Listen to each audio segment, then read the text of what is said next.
Farrah is taking a weekend trip back home and saying that she can't even get through a minute-long phone call without getting annoyed at her parents. This is going to be a fun trip. She can't even be bothered to give her parents a hug when they pick her up at the airport. She's excited to get her braces off, the real reason for the trip, but her mom doesn't see the big deal.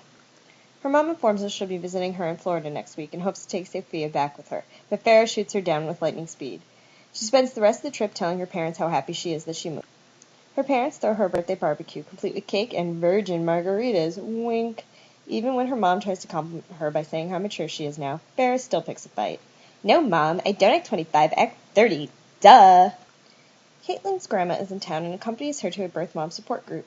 Grandma was a teen mom herself and knows how hard it can be.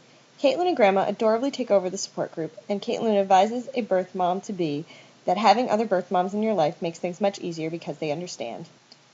Maci is determined to finish school, registering for 15 credits despite never being able to get through a semester without dropping classes. Her advisors are about done with this nonsense and ask to meet with her to see what her deal is. Showing up in a totally appropriate shirt that says Young and Reckless, she says she can't focus since she has a child and has to spend all her spare time potty training the little leech, as she lovingly calls him. They suggest she look into a 2-year degree instead of a bachelor's. Maci thinks this is the best idea ever and acts like she's a super genius that found the ultimate loophole. With the new plan, she can take less classes per semester and still graduate sooner. Maci is uncomfortable with only taking 3 classes because she's such an overachiever. Honey, overachievers finish their classes.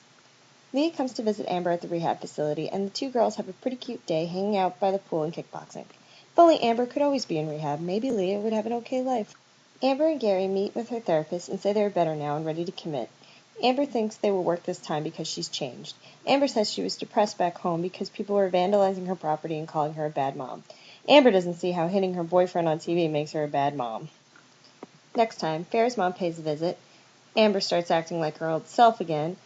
Butch gets kicked out of the trailer park, and Bentley has his first day of preschool. Didn't we do that already?